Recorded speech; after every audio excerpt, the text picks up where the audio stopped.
در اصفهانی کتابی منتشر شد و در اون کتاب نوشته شده بود که سینه زدن حرام، زنجیر زدن حرام، قمع زدن حرام، این همه رو گفته بود حرام. کتاب چاپ شده و خود دست مردم و جوان و مستند کرده بودن به امام. فتوای ایشون اینه. من رفتم، من مشرف شدم عراق و رفتم نجف و که ایشون رو زیارت کنم و رفته بودن کربلا. رفتم کربلا، شب جمعه بود و بعد از نماز مغرب ایشون که تو مدرسه آقای بروجردی ایشون اقامه می کردن، رفتم منزلشون ملاقاتیشون.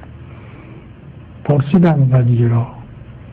تا من اینو گفتم ایشون خیلی ناراحت شدن.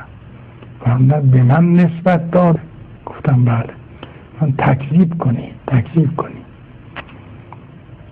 ایشون رفتن تو اندرونی، ما اومدیم بیرون و 2 مرتبه ایشون فرستادن دنبال من.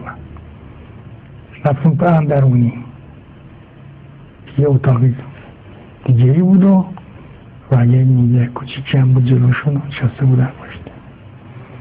گفتن به من نسبت دادن؟ گفتم بله. گفتن تکذیب کنی. باز 2 مرتبه تحقیق که تکذیب کنی.